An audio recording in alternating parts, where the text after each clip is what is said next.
여러분 안녕하세요. 스가랴서의 시간입니다.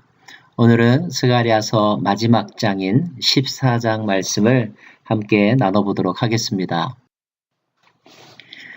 이제까지 우리는 스가랴서 전체를 살펴보았는데요. 잠깐 복습하는 의미로 그동안의 내용들을 한번 정리해 볼까요? 먼저 1장에서부터 6장까지는 메시아 왕국에 대한 8가지 환상에 대해서 기록하고 있습니다. 환상의 그림들 여러분 기억하시나요? 기억나지 않으면 다시 좀 복습해보는 것도 좋겠지요? 예.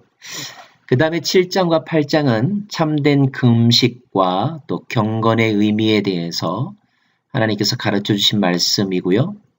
그리고 9장에서부터 14장까지는 앞으로 일어날 일에 대한 2가지 예언이 기록되어 있는데 이 부분은 다시 둘로 나눌 수가 있습니다. 9장부터 11장까지는 앞으로 오실 메시아 그리스도의 초림, 첫 번째 오심과 이에 대한 사람들의 불순종의 모습들을 예언하고 있습니다.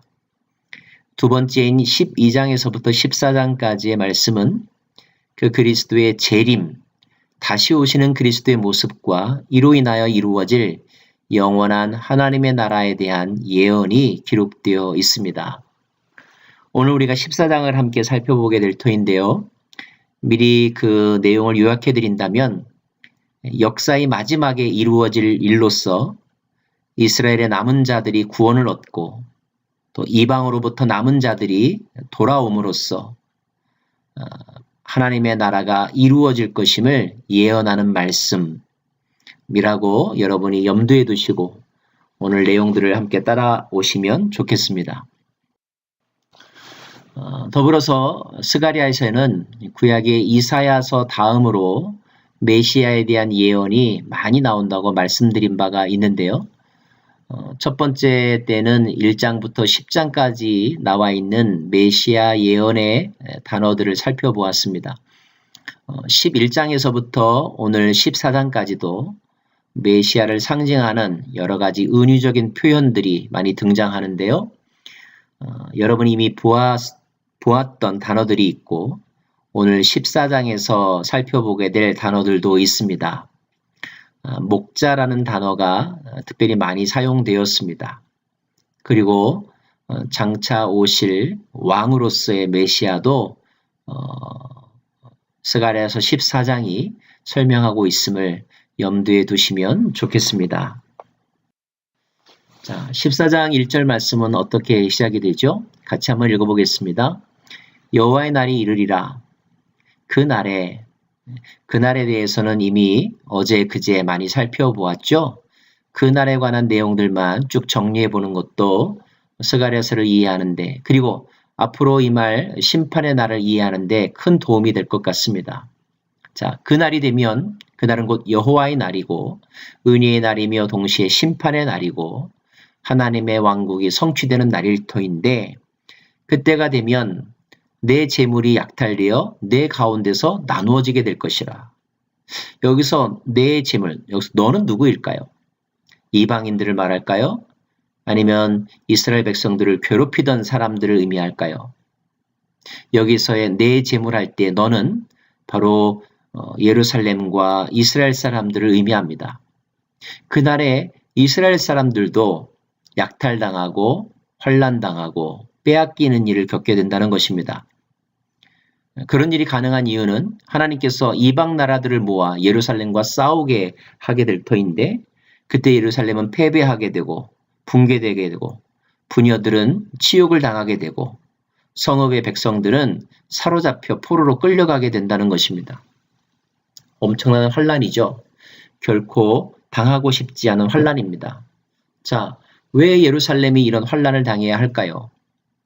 그것은 이스라엘이 참 목자로 오신 그리스도를 영접하지 않고 버렸기 때문입니다. 그들의 마음속에 하나님을 마음에 두지 않았기 때문입니다. 그래서 하나님은 이방의 민족들뿐만 아니라 이스라엘과 예루살렘의 거민들, 하나님의 백성들도 연단하고 또 심판하신다는 것입니다. 걸러내는 작업을 하고 계신 거죠. 그런데 한 가지 중요한 것이 있다면 남은 백성들이 있다는 것입니다. 구약성경 모든 예언서에서는 남은 자라고 하는 단어들이 나옵니다. 풍랑이 몰아치고 환난과 핍박이 왔는데도 그 가운데 남아있는 자들, 남아있기로 예정된 자들, 그들은 결코 성읍에서 끊어지지 않게 될 거라는 것. 그들은 그렇다면 이 남은 자들은 그런 환난 속에서 어떻게 지낼까요? 특별한 보호를 받을까요? 아닙니다.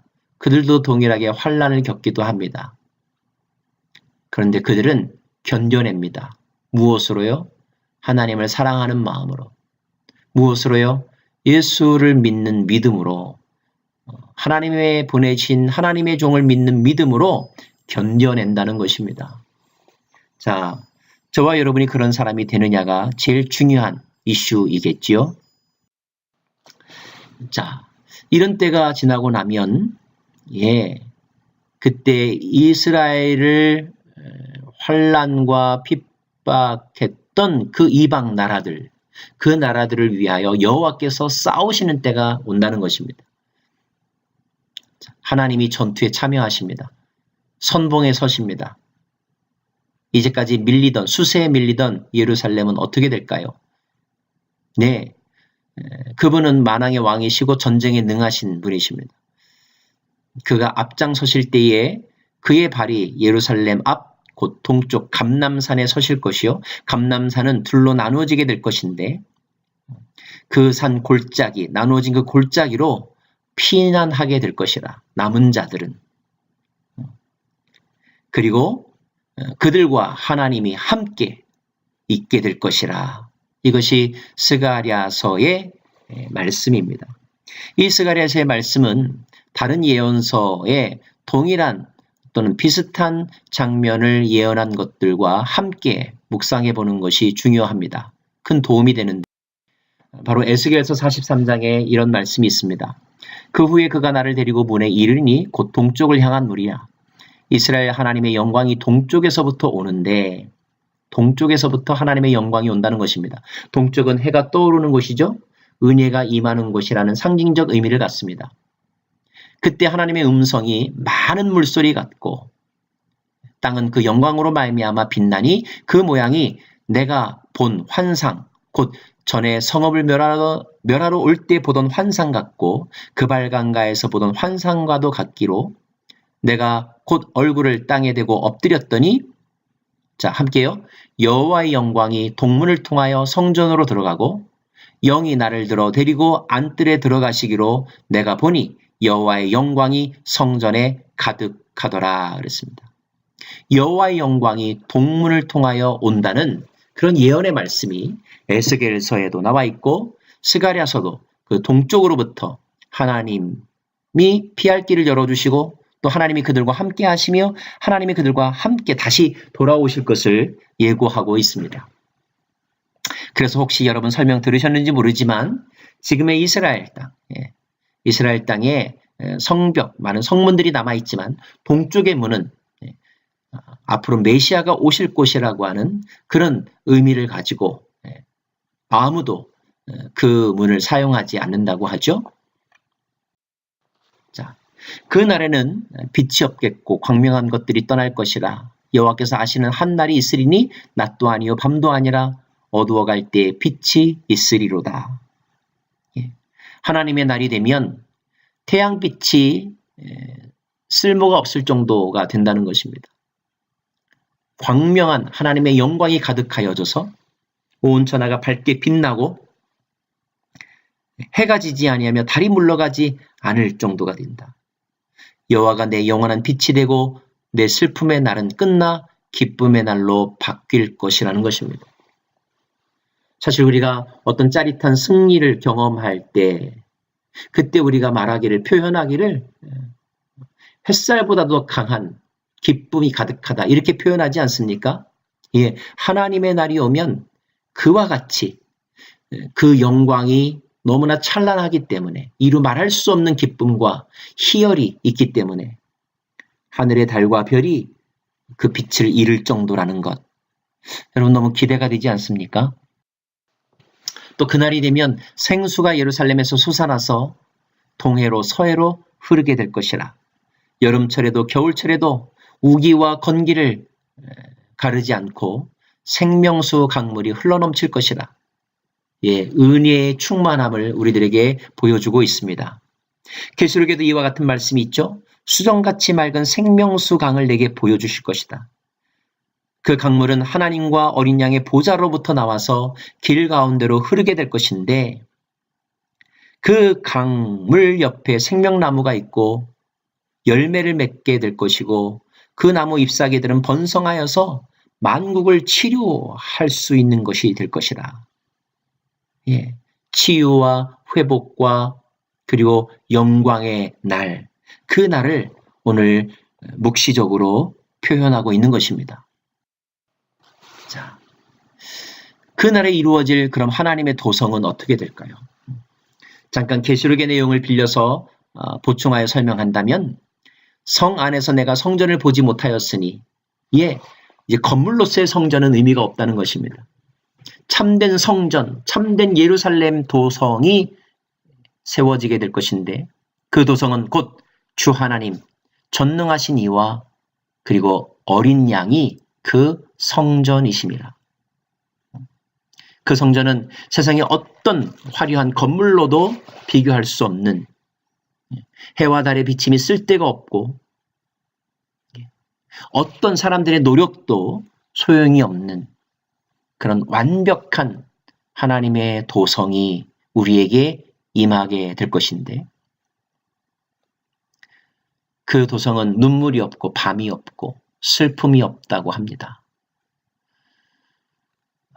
이런 소망과 비전을 가지고 사는 이들이 바로 신앙인입니다. 여러분은 그런 꿈을 꾸고 계십니까?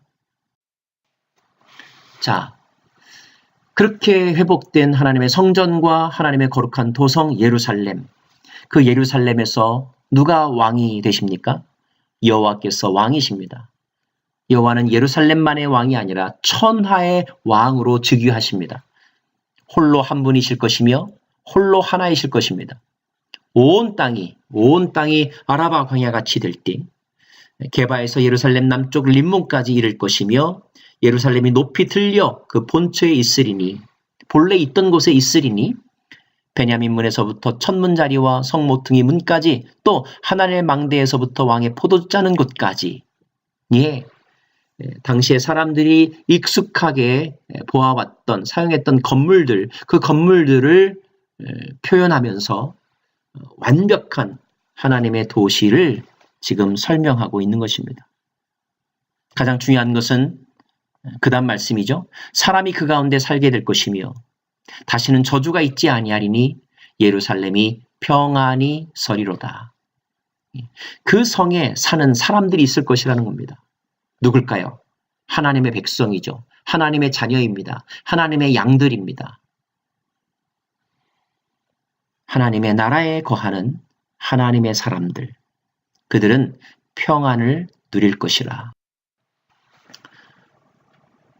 더불어서 이제까지 예루살렘을 치러왔던 이방 나라들 중에서 그 가운데서도 하나님의 심판과 그리고 하나님의 징계의 말씀을 듣고 남은 자가 있을 것인데 그들이 해마다 올라와서 예루살렘으로 모여 초막절을 지킬 것이라. 여러분 초막절의 유래를 아시죠? 초막절은 지금의 태양력으로 치면 거의 10월 즈음에 있는 절기입니다.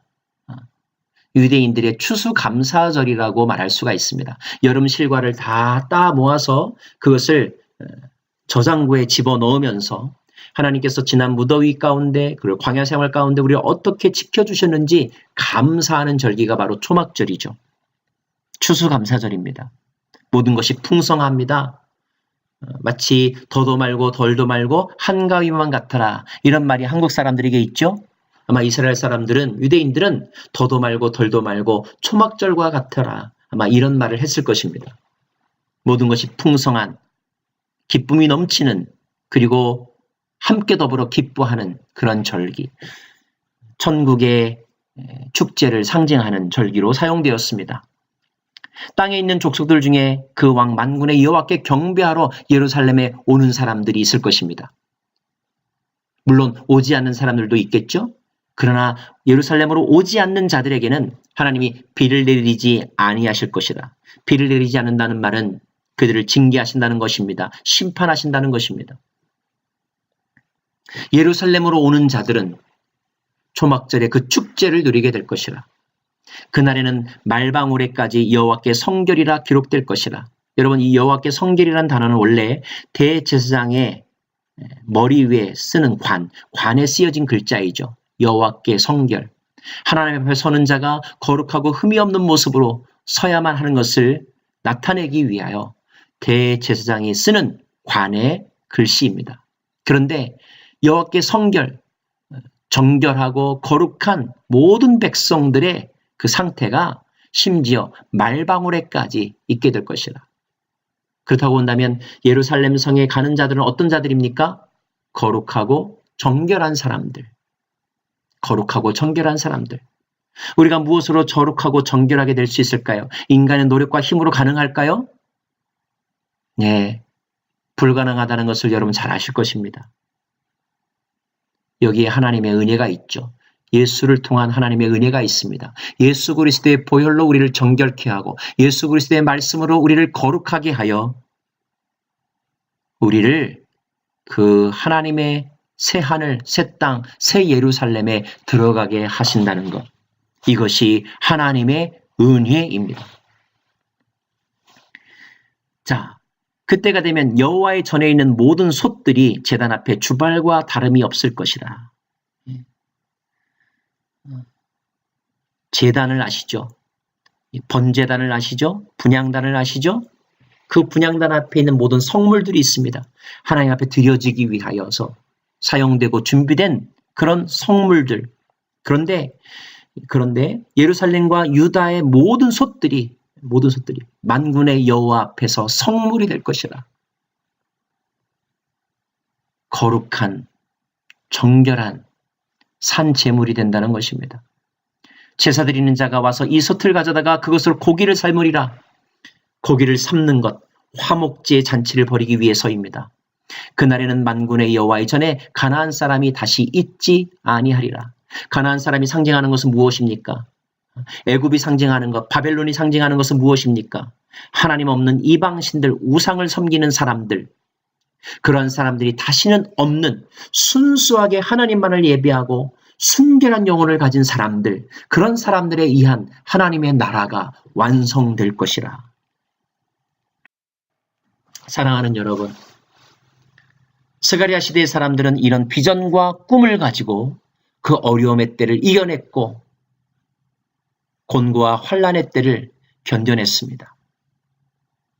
이 예언의 말씀은 성취되었고 성취되고 있으며 그리고 장차 완성될 것입니다. 각 개인에게도 어떤 사람은 이 예언을 성취되어 경험한 사람이 있고 성취 중에 있는 사람이 있으며 또 앞으로 주님의 약속의 날에 완성될 것을 소망하면서 사는 사람도 있습니다. 이 세 가지 시점이 우리 안에 모두 다 일어나고 있다는 것을 여러분 기억하십시오. 분명한 것은 이 하나님의 말씀과 예언의 약속을 믿는 믿음, 그 믿음을 가지고 사는 것입니다. 우리가 믿을 때에 하나님의 영이 역사하십니다.